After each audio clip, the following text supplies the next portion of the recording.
Hello there, my name is Jamie Adams. And I'm Ian McAllister. Before we get to the main cast, we would just like to take a moment to express our condolences to the families of those murdered during the events that took place in Lebanon, Nashville recently. This is Brainwaves episode 71, bringing you the best in board game and tabletop gaming news. These are the headlines for the week of 19th of April 2021. Game Manufacturers Association has a bad year. Metacritic for board games? And the American Tabletop Awards are announced. All this and more on this episode of Brainwaves. First up, we've got Jamie with some reports from the Game Manufacturers Association. GAMA, the Game Manufacturers Association of America, is the producer of the GAMA Trade Show and the Origins Game Fair. Now, the GAMA Trade Show took place in mid-March last year with a significant number of cancellations, whereas the Origins Fair was outright cancelled. This led to the show revenues dropping from $2.48 million to only $810,000 in 2020. Now, over the course of the year, GAMA lost $182,000, which comes on top of a loss of $99,000 in 2019, due in part to higher show costs and a substantial increase in salaries and benefits over 2018. Now, GAMA does have a buffer of money that it is using to cushion this blow after showing profits from 2012 to 2018. GAMA obviously relies heavily on the shows for revenue, with income from the shows over 10 times its membership revenues. Now, 2020 was hard for... Well, down here it says all the shows. It was hard for everybody. But yes, specifically here, it was quite hard for gaming conventions and shows. But to be showing a loss from 2019 as well, is a tiny bit worrying, I gotta say. Ian, what do you think about this? Does GAMA... I don't know, does GAMA maybe need to think of a restructure or somewhat? It's hard to tell. GAMA has had some structural issues over the last few years, and we've reported on bits and pieces of people coming and going and some controversies inside the actual structure of GAMA itself.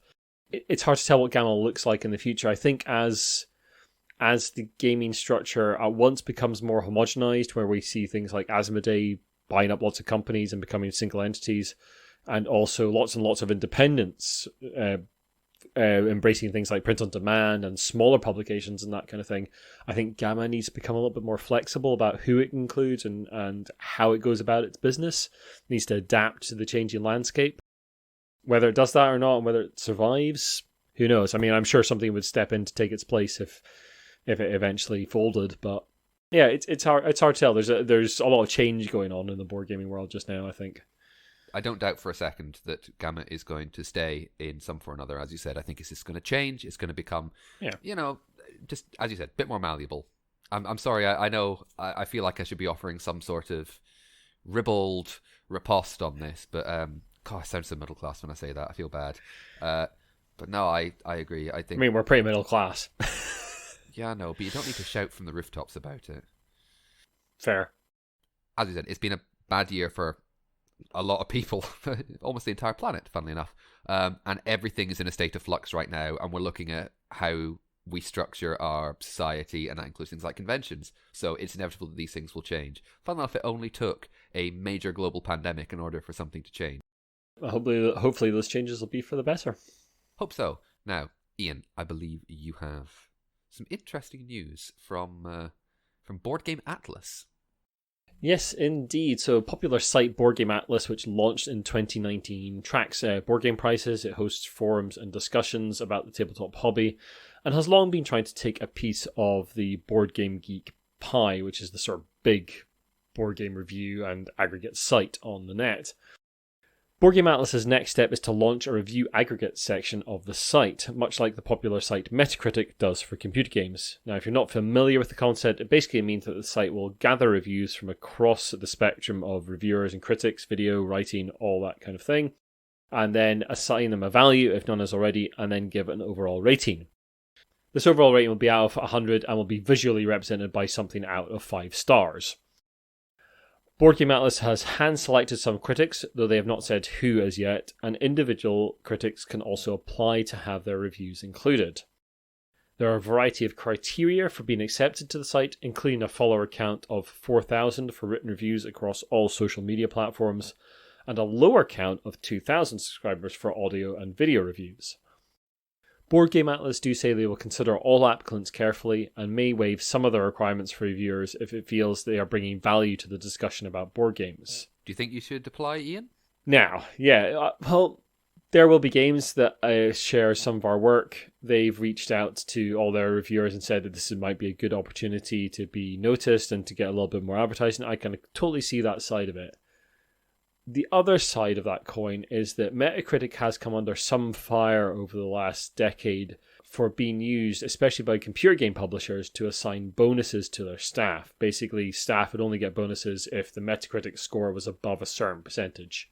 I believe that was most notably Obsidian with Fallout New Vegas. Indeed. So that's obviously horrendous behavior, like really horrible behavior. If staff have done their job well, then they should get paid what they're owed. Bonuses, whatever. There's a danger, I think, also in star ratings. Like, I don't assign star ratings to the reviews I do on the site. I believe the words should be read, and there's a lot of nuance in words as well. Like, Jamie and I were just talking about this before we came on the cast, and he made a very good point about Shop and Sit Down's review of Ex Libris. Ex Libris, designed by Adam P. McIver, published by Renegade Games. Yeah, so we were talking about that particular game, and Paul Dean's review of that, he basically liked the game, but they said it was quite expensive for what it is at the time. That's quite nuanced. Just that little bit of it. Like, we really, really like this game, however, it's extremely expensive for the type of game that it is. How do you star rate that? That's a really difficult question to answer. And I have a slight worry with this with Board Game Atlas taking reviews and assigning them a star rating, not in consultation with the reviewer, just through, I don't know if they're going to do it through some algorithm or people are going to look at it or read it or whatever. But yeah, I have a concern with star ratings, is that people tend to look at the star rating and then just move on. Now, admittedly, I do assign a star rating when I put stuff up on There Will Be Games, because that's how they work. And I can understand why it happens. The other side of star ratings is that it's an accepted format and it helps with algorithms and that kind of thing for searching for stuff as well. It's a really tricky question. I have a concern. I'm going to sort of sit back and see what happens with it. Maybe I'll apply for it eventually. I mean, technically, I'm too small. I do find it interesting that the written review requirement is higher than the audio-video requirement, because it tends to be the case that audio-video stuff gets more subscribers and followers in general than written content. I'm going to stay cautious on this. I'd like to see who the reviewers are that they've handpicked. Once all the applications have been worked through and there's been selections made, I'd like to see who these people are, what parts of the world they're coming from. If this is trying to be if you want to use the phrase Metacritic for board games, we want to have more of an overall demographic. It can't all be white people from the West. That's a big problem in board games anyway. But if we're going to try and centralize it into this one place, you're going to make that monolith even more monolithic, and that's not good. Yeah, it'd be good to see a diverse range of voices represented by this site, and maybe that will be the case, and maybe it'll be great. But yeah, there's always that slight concern with an aggregate site like this. Anyway, Jamie, awards season rolls on, even if the conventions do not. Yes, it is time to dust off the Homburg of awards. The American Tabletop Awards were founded in 2019 by a number of tabletop media professionals in the United States, funnily enough. Members of the committee include such well-known media folk as Brittany Bowe, better known to the social media boards as Bebo, Ruel Gaviola, Suzanne Sheldon, Eric Yerko, and Theo Strempel, among others. Now, the awards have 4 categories: early gamers, casual games, strategy games, and complex games.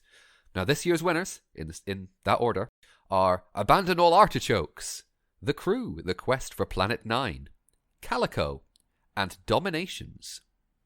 Well done to all those winners. I think it's a little interesting thing to note that The Crew, The Quest for Planet 9, has won the Casual Games Award here, and I believe it won the Kennerspiel des Jahres last year for the more complex game. That's a very good point. You did indeed. Now, these American Tabletop Awards, said they've only been going a couple of years. They're an attempt to bring something akin to the Spiel des Jahres to the American tabletop scene. Now, some might think, are they going to succeed in that? My initial thought that I will put out there is, it's only been going for 2 years. Give it some chance, for goodness sake. When the Spiel des Jahres started, I don't think people went, oh, here we go, this is going to be big immediately. They probably went, what? And then it took several years. On the other hand of that, the GAMA Awards already exist. Are they not? Are they not the American equivalent of the Spiel des Jahres? If you have any thoughts on this, feel free to drop us a message on an email or on Ian's Twitter, because Ian is the giant brain. Or if you're on a Discord, have a wee chat with us about this, because we're always open to an interesting dialogue, and we want to, expand the voices of, instead of just two middle-class white Scottish guys. Indeed. And now on to, the rest of the news.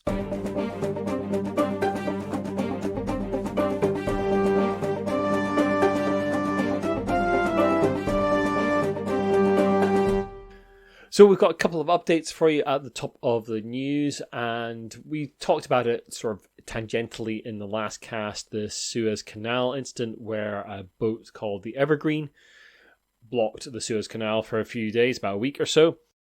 And, the saga is not over yet, as the Evergreen that was blocking the canal has now been impounded by Egyptian authorities as they demand a whopping $900 million in compensation from the owners ever given. Now, we don't usually cover this kind of thing because it's world events, but this kind of thing does actually affect board gaming because most of your board games get to you by boat, and it's impossible that some of your Kickstarter games or just a general supply of games are on that boat. So yeah, do be kind to any Kickstarters that are affected or any board game shops or you're ordering stuff and they have been delayed by these events. Back in episode 62, we covered the Zenobia Awards. These awards were designed by the wargaming community to encourage more diverse voices to design wargames, something that has been sadly lacking in this much-loved genre. We are mostly talking about board and counter wargames here, not miniature wargames like you would get with Games Workshop and other companies like that. The committee received 145 applications and have selected 46 games to advance to the next round. These games cover a huge range of eras from pre-1500 up to the present day and have many diverse themes and settings to show off. I took a wee scan over the very interesting matrix of applications on the site and picked out a few interesting ones. There's women's suffrage in the early 20th century, gender-defying queers in the early 18th century, and Indonesia's struggle for independence are just some of the ideas on show. We encourage you to go and have a look, as some of the ideas sound absolutely wonderful, and good luck to all those involved, and hopefully you get through to the next round. Yes, the matrix, as Ian said, that has been used to kind of highlight the games that have been selected, the ideas, are fantastic. It's not just like a timeline, like this is pre-1500, this is Regency era, this is what we would call something like the Enlightenment era. Yeah. But it's also, the games are also color-coded. Is it a game about science of the day? Is it cultural? Is it environmental? It's all historical in some way, but it's what does it primarily focus on? And that's really clever. Also, Ian, I'm going to make a little point. I know I wrote this bit for you, but I realized that I wrote pre-1500 up to the present day. That covers all time. Yeah, that's fair. Okay. But I think I wrote that. Oh, did you write that bit? I mean, basically, so the grid is like, it's got a bunch of columns with like then pre-1500 and then the next sort of section that they have and then other sections and then sort of geographical sections down the y-axis. And then, as Jamie says, within that, there's color-coded bits and pieces for whether it's cultural or direct conflict and that kind of thing. So yeah, it's a really interesting set of awards with some really fascinating ideas in there. The earliest game that's suggested like timeline-wise is Almagest, which is Astronomers in Alexandria, which is the year's 150 CE. Wow. That's a long time ago. Yes, it was. And having read it, I'm really intrigued now. As astronomers in Alexandria conduct research in the largest library of the time, gain students who will help with your work, observe stars, and document constellations to produce the most influential works to help guide civilization. I'm going to say right now, stars and space, that's a good sell for me. Anyway, Jamie, on to more modern ideas. You got your Homburg of awards on. Let's get your financial pants on as well. I gotta take off my award Homburg now because the awards are over. Well, for now, I'll put it back on its stand. Struggle into my financial pants and talk about Stonemaier Games. Stonemaier Games, producer of, so many games that people talk in glowing terms about. Things like Scythe, Viticulture, Euphoria, and the most recent great game, Wingspan by Elizabeth Hargrave. Stonemaier Games has just released its sales for 2020, and it has had, spoiler alert, a rather good one. Sales are up 40% to $17.9 million from $12.8 million. Sales came across their range of products, including new game Pendulum, but the real star of the show, I think you might be able to guess what it was, is Do I Hear the Sound of Wing Beats? Oh yes, it is Wingspan, a massive 447,150 copies sold last year. And that's compared to the number 2 title, Scythe, which sold, it only sold 73,984 copies, which is still not messing about copies. Now Definitely the company has been improving distributor and retailer relationships, developing some direct sales with some retailers. Now this is in response to the Stonemaier products often being out of stock at many distributors. One last piece of financial news from Stonemaier Games. They've given over $80,000 in donations to charities, coronavirus direct support, BIPOC support, and the Australian Wildfire Fund. Do you remember at the beginning of 2020 when Australia was on fire? We were like, God, how could the year get worse? No, I don't remember. The last year's just been a blur of madness. No idea what you're talking about. Do not talk about the event. Everything is fine. Hi, good evening, and stay indoors. Except don't, because the weather's really lovely. Yeah, it's really nice. Ian, more news from Wizards of the Coast. Indeed. So Wizards of the Coast instigated a in-store play ban during the coronavirus to encourage people to not go to game stores, obviously, because we don't want to be meeting up in public during the global pandemic, and to play online instead. Well, in a sign of the world returning to a little bit of normality, Wizards of the Coast has lifted that in-store play suspension for Japan. The ban currently remains in place for North America, Latin America, and Europe. That advice will be updated on the 12th of May, but until then, Wizards of the Coast recommends that Wizards Premium Network members continue to host events online. So that's stores will host events online which you can attend, and you can give some money to your friendly local game store of choice. Hopefully, Jamie and I will return to the table in not too distant future. It's looking like May, June time. We might actually be able to sit around a table together and chuck some dice. Things are looking relatively good. At each other from across. Yeah, socially distanced dice chucking. But yeah, it is actually looking pretty good in Scotland numbers-wise, and actually across the UK in general. So hopefully, May, June time, Jamie, I, and our beloved left co-host Ian will actually be able to meet up in Glasgow and play some games together. That would be good. We hope. We hope. Positivity, Ian. Come on, positivity. We've got to keep it light. This news show, it's the news. It's not necessarily the nicest thing. So keep it light. I do my best, but sometimes we just have to cover the hard stuff as well. But anyway, a little thing I came across is the Freeplay Independent Games Festival, which is seeking speakers with their theme being small voices, loud roars. Although it seems to be primarily focused on computer games, it also gives awards out for non-digital games and is open to all sorts of speakers. So if you've got a bit of spare time in your hands, if you fancy lending your voice to this little independent games festival, we'll provide a little link in the show notes and you can go and check that out. I might even submit something myself. Mm-hmm. Very nice, very nice.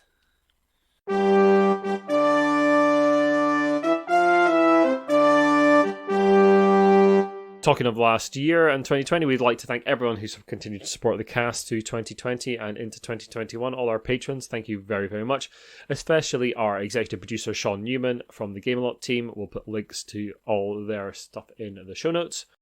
And you can find multiple ways to support us on the site as well, and especially through one of our co-sponsors, Metallic Dice Games. We'll put a link to that in the show notes, and if you go to their site, you can order some very nice metal dice for yourself with the promo code ROLLWITHBRAINS, which will give you 10% off and give us a little bit of cut as well. Anyway, let's get out of here, and Jamie, you have got a lot of Monopoly news. You wait for one Monopoly news and three come along at once. Oh, I have a bumper crop, and I thought something special for Iain leaving last time.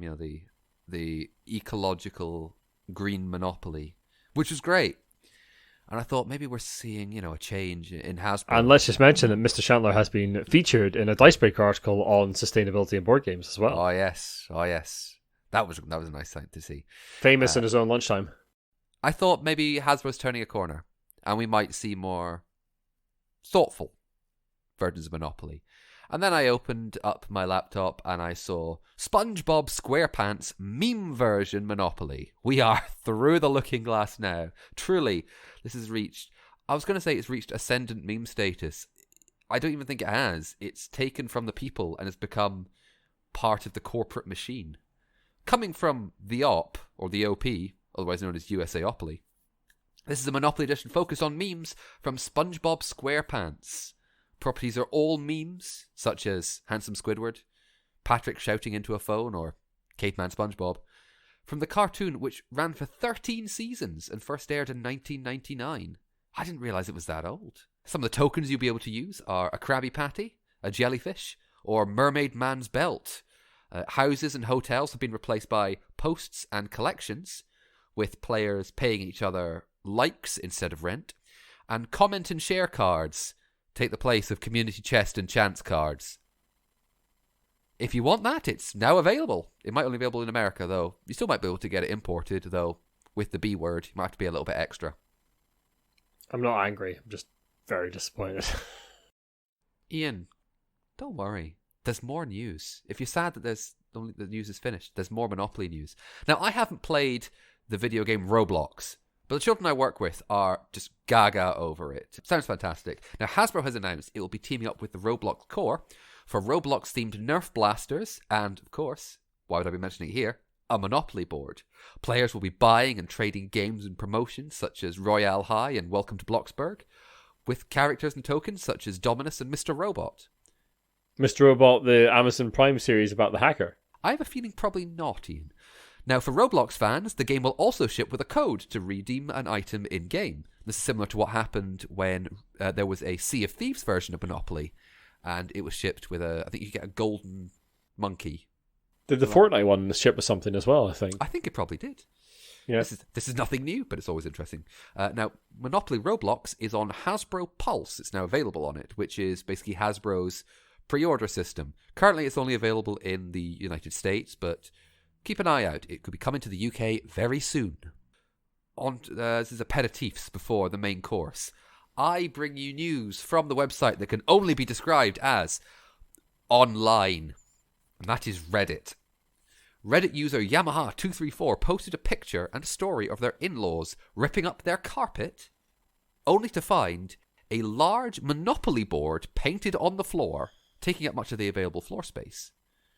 Now, Reddit user Narith, in response to this, said they showed this to their wife, and she reminded me that there's a whole neighbourhood near us built in the mid-50s that has game boards painted or tiled onto their basement floors. Seems to have been a selling point or something. If this is true, without, invasion of privacy, I want to see more of these tiled board game floors, if only to see a cultural time capsule of making big Monopoly. And if you were that family that ripped up the carpet and found a big Monopoly board, I mean, you'd play it, wouldn't you? What would you use as pieces? Would you use yourselves? I mean, a bit annoying if you have to go to the toilet and go. Cluedo's going to go real wrong there. Super, super wrong. That's... Well, I think... yeah. That I don't know how to... Risk could get tense very quickly, though. I mean, you need a lot of little things, yeah. But if you had one big board game painted on your floor, JB, what would it be? Oh, I've got no idea. I've got no idea. Mine be Lords of Vegas with big dice. Iain, always you and the Lords of Vegas. That's because it's brilliant and you're wrong. It's okay. I don't know. I'm looking at my shelves. It's okay. Dune? No. Well, that's a nice piece of art. Yeah. I mean, you could have Dune, but I think you need a sort of sandy floor. You need to get some sand in your house. Really? Yeah. I have to purge all moisture, and this is being Scotland. That's going to be very difficult. Really is. Yeah. Let's move away from purging. Anyway. Thank you very much for listening. If you like what you've listened to, then the best way to help us out is to share the podcast and drop us a review and rating on iTunes. You can also follow us on Twitter, Instagram, and Facebook. Just search for The Giant Brain. Our website is giantbrain.co.uk. You can email anything you like into the show, news, bits, comments, or anything like that on anything we've covered at giantbrainuk@gmail.com. And at the start of the year, we also started up a Discord, which you'll find a link to in the show notes. Do come along and share in the fun on Discord. We have regular game nights, lots of chats, and it's been a really nice experience. We've got a really great little community on there. So we hope to see you along. For now, goodbye. See you later.